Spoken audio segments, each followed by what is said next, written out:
Hi everyone. My name is Ershian Anwar. I'm expert consumer product design right now in Jazz Cash. Before that, I've been working in many startups as well, leading teams, building teams, hiring teams. That's what I do. And then from those teams, we make amazing products. So let me just go over the slides. Now, even in the present time right now, we are in a corona crisis, right? So it's a pandemic, everybody's getting laid off. So my talk is especially going to be focused how you can actually build your professional profile so that whenever somebody sees you either on paper on your CV or right now people prefer the LinkedIn, your profile should be so amazing that they are captivated by it and they want to hire you for their post right away based on your experience or how you exhibit yourself in your experience. So let me just begin. Right now, first, I will go through three parts in my talks. First will be on how to actually make a very good CV. Second, we will look at the LinkedIn profile and how to actually make a very impressive LinkedIn. And thirdly, I will go on just some basics of how to actually get positioned very well in different organizations, how you can leverage your network, and some very basic interview techniques. All right. So, oops. Oh, oops. Just a second. I think I ended my selection. All right. So, this is something that you will see on my LinkedIn as well. Perfection is finally attained not when there is no longer anything to add, but when there is no longer anything to take away. So, why you should have a resume, right? Uh, Whenever you will apply for a job, you will sort of have to present yourself. You can't present yourself physically, right? So you have to make sure that all the achievements, everything that you have done over the time is presented in a very neat and format. Now, there's a confusion that why you should use your CV and why you should use your resume, right? Before we got on to that, I request all the viewers that are live right now, you should send this stream link to your colleagues. To especially if you are a student, you will have to apply for internships. So my talk is vital for them. You can present it on the social media. Maybe who knows that because when you put your link over there, somebody might get a job, somebody might be going through tough time during this pandemic, and this talk might really help them get a better job and a better getting hired in a very respectable organization. All right, so this is a favor that you can do, not me but others who want to get hired in a very reputable organization. All right, so first of all, let me touch upon why CV versus resume. uh, Normally, what happens is that CV stands for curriculum vitae and resume stands for the shortness of things, right? So, where to use and when to use them? CVs are basically when people want sort of a long description of what you have done. CVs are not necessarily one pager. Resumes are one pager. So this is a very critical thing that you need to know, especially when you are applying for companies abroad. They may specify that either you should have a resume or a CV. So in CV, you can put each and every project in very detail, like what you have done, how many team members there were, what were your achievements, and how you actually managed to accomplish. Within the resume, you just need a one-liner for the project, that what the project was, what your role was in there, and how you managed it. All right. So again, I highly recommend you to put your questions there as well. I can see it live from YouTube and Facebook both. Any of the questions, I will try to address them live there and then. So if there is any confusion, just keep on commenting. All right. So why is a good resume important? I just highlighted to you earlier. This is your representative whenever you are applying to a professional organization or for that any job, right? So you cannot be present there physically. You have to go there and uh, present yourself, right? So this piece of paper will be talking on your behalf, and you need to make sure that it is well trained and well equipped to make sure that your profile is represented as you want it to be. Now, let's go over what should be, the critical components within the CV or a resume. It should have a 6 to 8 second resume review time, right? So normally people get like around 200 to 300 resumes for a typical job post. They don't have the time to go over each and every aspect. Your resume or your CV should be eye catching, and so they should be able to, put them in the selected lot. It should serve as a visual reminder that whenever you go for an interview, they see the resume again or they see the CV again. I will be using the term loosely between CV and resume. So whenever they see the resume again, they should, have a click in their mind that, oh, I've seen this before. Separate yourself from the crowd. Every resume cannot be the same. If yours stands out, it will definitely grab 2 to 3 seconds more. And lastly, fit in the right peg. I'm sure most of you have seen children games where you have to put the round circle, round peg in the round hole and the square peg in the square hole. So your CV should make sure that you get the right job as well. That is really important as well. So moving on, what to write? Basically, my strategy would be that if you want to update your CV or you want to write, the new one, make rough notes. Write down each and every achievement that you have done, be it very minor, or be it a major project. Write it down. You can shortlist it, you can prioritize it later on. Get your rough notes ready. Whenever I update my CV, I try my best. I do have some rough notes before, and then I try to update them again. All right. So let's get down to the personal level details. There are a few segments in the CV that you have to go through. First are your personal details, right? So when it comes to name, many people make this mistake. Your name should be small. Many people who have seen this video clip will remember. I won't play it because it will get flagged on YouTube. So the name should not be like this. I hope that those people who are looking have two or maximum three, alphabet letter names. But if you're gonna put Sayyid Muhammad Abdullah Ahmed Khan, it's not gonna gel in well, especially in a professional environment. So you need to reduce it, and you need to make sure that you use only two words, and three if you are really, really, applying for marriage and you want to show your caste over there. All right.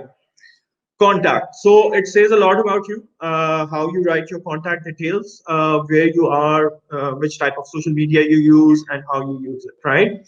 So email, be very professional about it. You should not put the email that you usually make in your high school and your crush's password name is the password. So don't put that. When writing cell numbers, there's a prescribed format. Either you use +92 and then 3 digits and then 4 and 3, or 3 3 3 and 4, or you can just write 0300 and then put a hyphen or a space and then the rest of the digits. When it comes to address, this might cause some people bias in hiring you. For example, if I'm applying for a job, let's suppose in Canada, and I apply from Pakistani address, it might serve as a negative bias. So you need to make sure that whenever you're applying for a job, make sure that your address is a reflective of that job. For example, if you are applying for, let's suppose, an industrial plant in Khanewal, there would be understanding that you might be coming from a different cities. But if, let's suppose, you're applying for a job in Karachi, they might not even shortlist you based on that you're based in Islamabad, right? Socials, I think Facebook and Twitter are only required for those jobs that actually require a social media role. LinkedIn is perfect. If you are an artist or a programmer, make sure that your Behance profile or GitHub profile are highlighted over there. This is really essential for the recruiters so that they can actually see your accomplishments there and then. Maybe the HR might not be interested in your GitHub profile, but if you are getting hired for a technical post or maybe an artistic post or maybe even for social media posts. So for social media, you can put in like some of the pages that you admin, how you actually develop the following and those kind of things. So Contact, always give them options. I might not ring up my mobile number. I might contact you by email. If I'm a recruiter, if I'm in a hurry, I might not say let's do the email, let's just put in the let's call the guy up and call them over for the interview. So do give them options. You never know how the other person is thinking and how they are going to react to your contact. All right. So let's come to the picture. This is very debatable topic. So we have a comment. Can we exchange our LinkedIn profiles? So I will get to that as well when we will address the LinkedIn part. So we will do an exercise over there. All right. Esunula, thank you very much for your positive comment as well. All right. So coming back to the picture, make sure it's not your high school picture, right? So make sure it's not like this. You need to have a very professional picture. All right. So make it very professional. I'm putting in the link, HTTPS photo feeler, so you can upload your photo and get them rated from other people as well. How is it looking? Is it professional? Is it casual? So make sure you have a very professional picture. One of the typical mistakes that Pakistani do is they put a shadi wala picture, right, with the stage in the background and everything. No, get a professional picture, right? Okay. So next, objective. Many people make this that they put objective over there. Okay, if I want this job, I'm a very good this and that. Everybody knows this is your objective, this is what you want to do, this is why you want to have your job, right? So I tend to avoid it. I don't even read it when I am in a hiring position. I just go straight forward the person has done and why they want to go for the professional summary. Always put a little professional. Other than the objective, I would rather suggest you put a professional summary, like 1 or 2 year liner that what you have done. We will get to this in more detail, how you can write this. Then we come to the education part. My advice would be always to write the recent first, and then we go to the older one, university, then the college, just for the links, right? Whenever you write your college or university, you don't need to put in your achievements. You just put it so that if a recruiter is saying or anybody who's saying, they see that, oh, let's suppose he's from Edison or he's from Roots or he's from Punjab College, they automatically make an association with you and they are more likely to recommend you. Coming to the GPA, it's a very questionable part. If you don't have it that high, don't put it there. They might ask you, then you can share. But even after 2 years or 3 years, GPA does not matter. It's only mattered in the first job or even the first internship. All right, thesis or FIP strongly suggested if you are a new, student just going out into the job market. Always put your thesis or your FIP over there. Um, there's a question that should you label your project separately or should you just put your FIP in the academic section? So it's totally up to how you want to do it and how you want to present your CV. And my suggestion would be that you put it with your academic achievements and then maybe reflect more details in your project section. All right, for those who even are in the third year of university and have done their internship, experience matters a lot. After your education, you can put in your experience. When you go into a senior position, let's suppose you have done your job for 3 or 4 years, then you write your experience up top and your academic profile underneath it.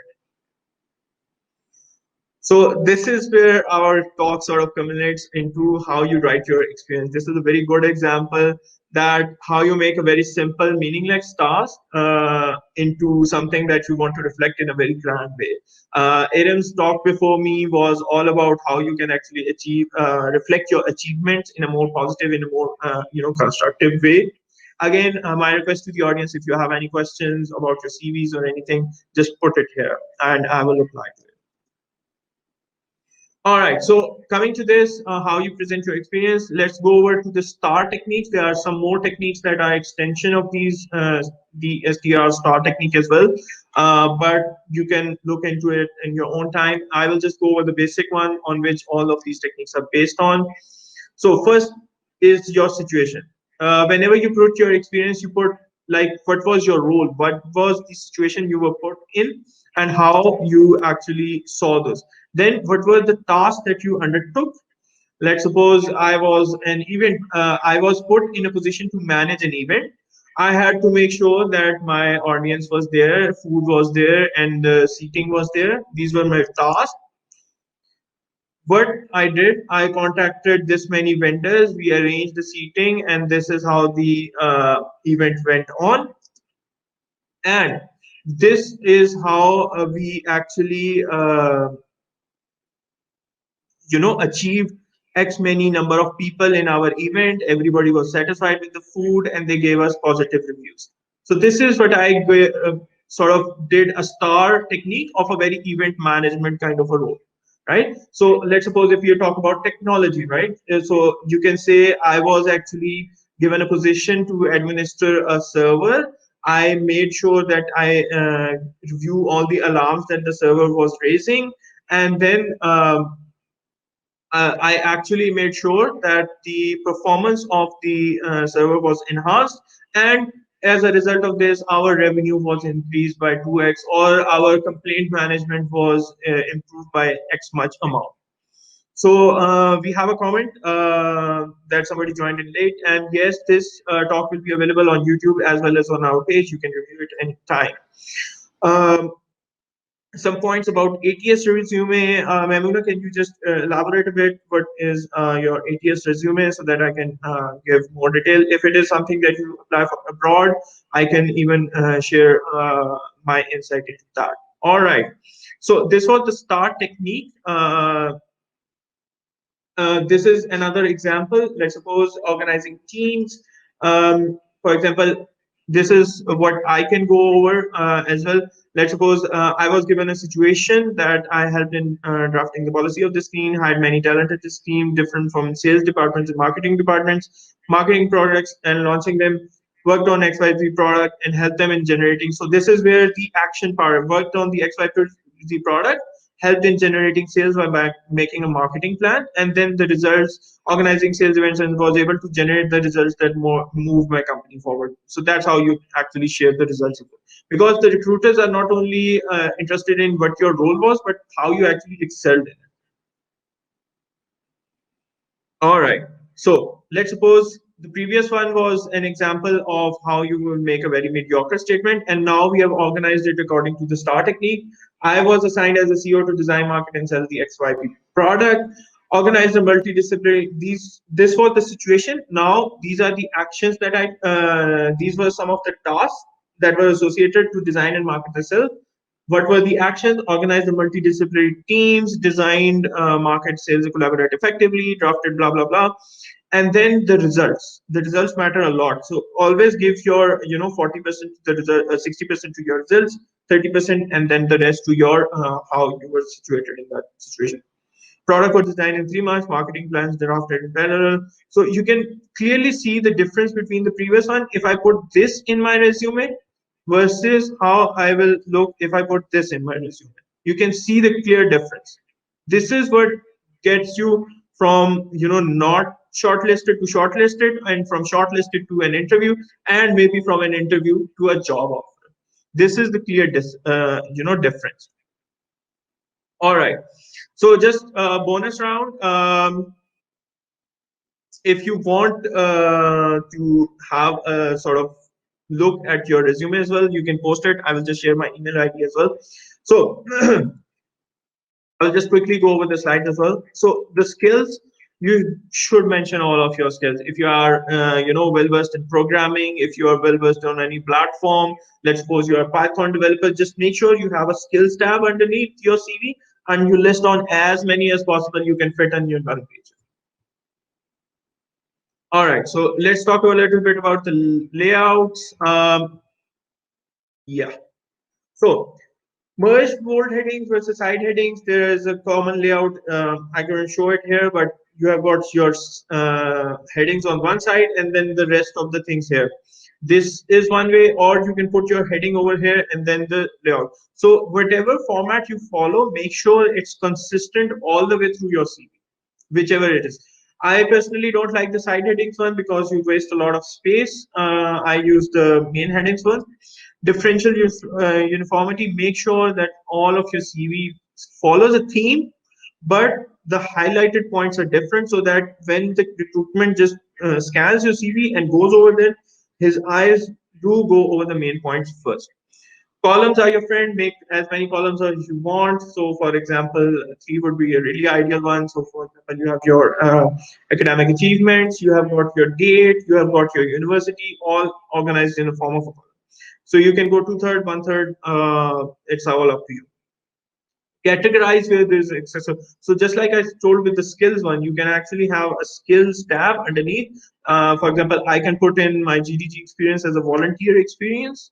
So whenever you feel that say something not being fit in in the usual pattern, just make a separate category. Do not put in any tables. This is the number one mistakes our people use. They put everything in a form of a table. Do not put in. This just shows poor organizing skills and lack of imaginative creativity. Preferably a single font. If you want to sort of make sure that things stand out, but make sure they do follow a theme. This serif versus sans serif font. We have a question from Naveed Latif. Will be seeing a sample? I won't go over the sample. It's totally up to you. I will be sharing my contact details so you can send your CV for review over there. All right. So utilize as much space as possible. One of the critique that I've gotten over my CV resume is that it's very cramped, but I wanted to make sure I get everything in. But try to utilize as much. You have a one A4 paper. Try to use as much space as possible. All right. So colors. Prepare your CV for a black and white print. If you want to add colors, they do enhance the feel of it, but do not make it into a unicorn poop. That means do not use just like again, it's a stereotypical thing. I don't want to go there, but normally when you are in grade 4, 5, you use a lot of colors in each and every topic. Don't do that. Please don't use that. Okay. Keep the color scheme readable and easy on eyes. Maximum if you want to go use blue, dark blue. Do not go into bright colors, right? Those are preferred, just like I highlighted. Other considerations, file name. Do not name your file My Resume 2020. Please put your own name over there. Okay? Whenever you send your resume, preferably put your name, either your, some quality that you want or some designation that you want, and then maybe a year number or a date. This makes it very easy for the recruiters to search as well. If there are like 20 resumes, my resume, my CV number two, so that gets confusing for the recruiter as well. Page size, make sure it's A4, set to A4, because when you're gonna have it formatted to letter and then you're gonna print it, it's gonna shrink. It's gonna do all sort of active links. Make sure that the links that you post are active. Just keep checking them. Um, Now we moved on to the LinkedIn part. You have made a very good CV. You have got your rough notes ready. Now let's go over to the LinkedIn. And okay, please share a CV sample. My request to everybody who is listening, please do not be a लकीर का फकीर. आप अपना CV खुद design कर सकते हैं, कोई इतनी टेंशन वाली बात नहीं है. एक लेआउट ना लें और उसके ऊपर अपनी चीजें ना छापें. Invest some time into it. This is going to be your ambassador to a company. Just spend some time over it. आप लोगों को दिखाएं कि यार ये मैंने बनाया है, आप इसका मुझे रिव्यू दे दें, लेकिन please do not use generic layouts. Okay, so as I was suggesting, if you want to volunteer yourself, you can always share your resume on my email ID, and I will send you a critique over there. Hopefully, if I'm not too busy, but I try my best to share a very detailed critique over whoever is sending me your resume. Even I send my resume over to people. Every opinion on your CV, you might take it positively, you might take it negatively, you might use it, but always make sure that you to give other people opinion a chance. Maybe you might get some positive review. I'm just sharing my email ID in the comments, so you can just email your CV. Just make sure you put it in your subject that you attended my talk and you wanted me to review your CV. All right. So with this, again, this one, I go over to my LinkedIn, and we will just have a look at the LinkedIn profile, how we are going to do with that. So just give me a minute to share my screen. And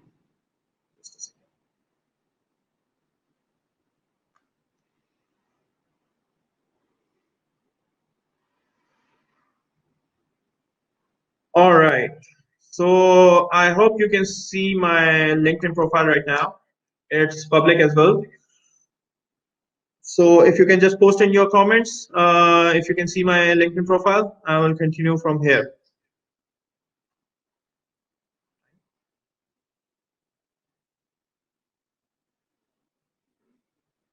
How much time do we have?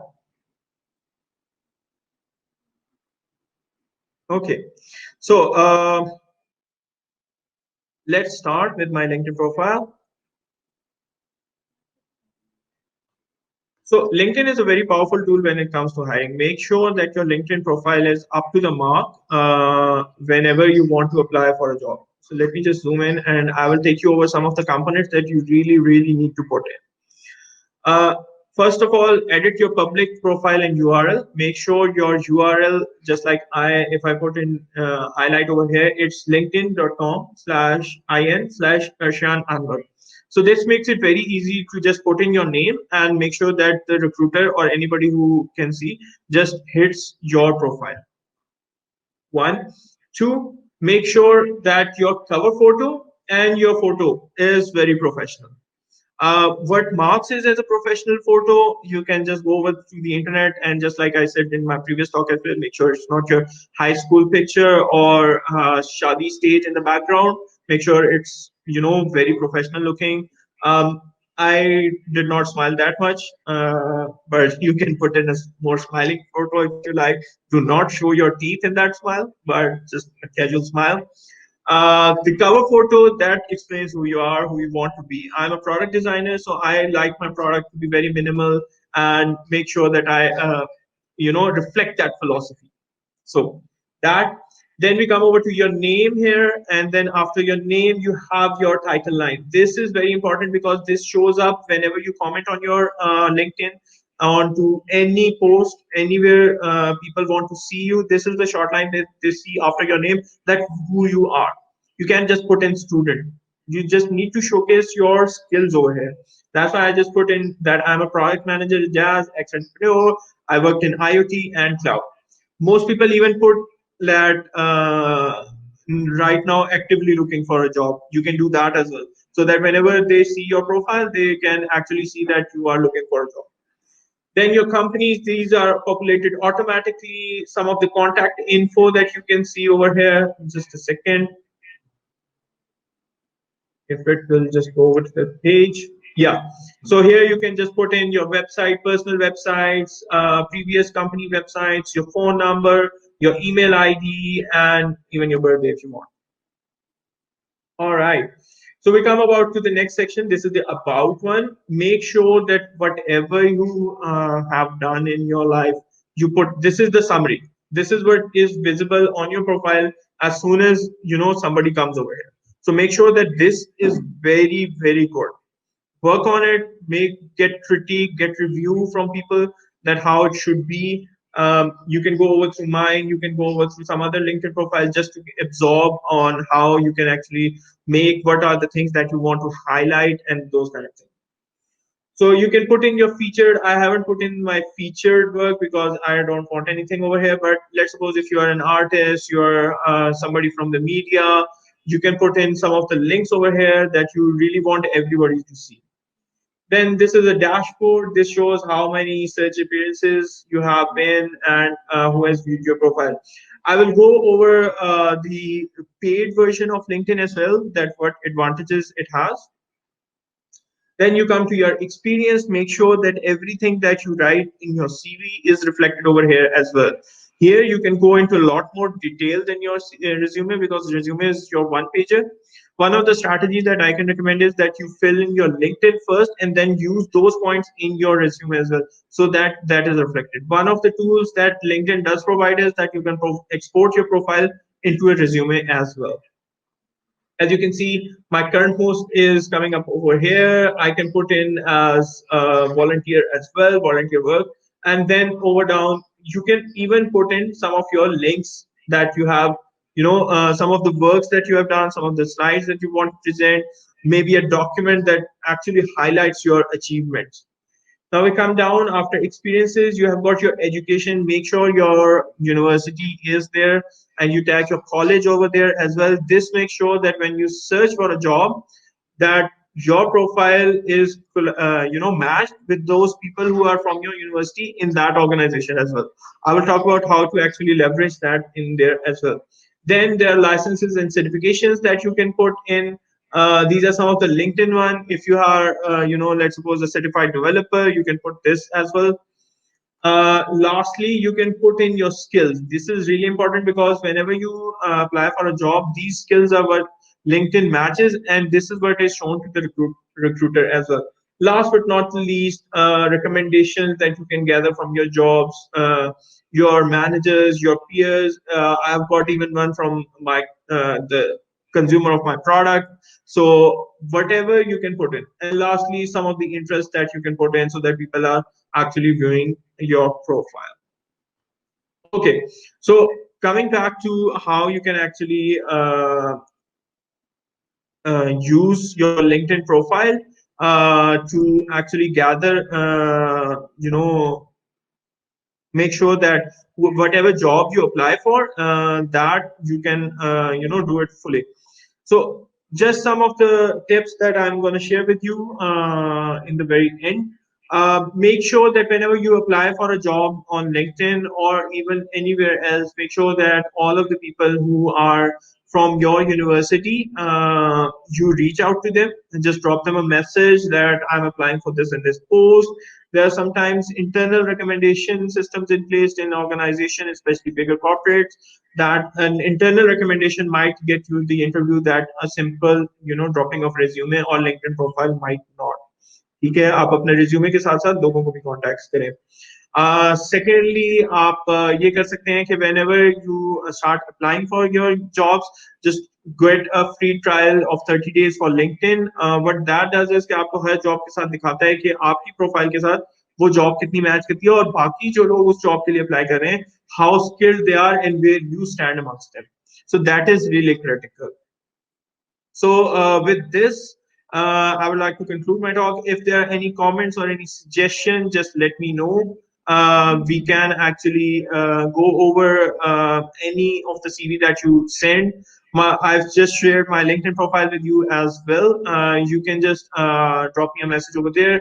Have a look at different LinkedIn profile and make sure that your LinkedIn profile is up to date when you are applying for any job.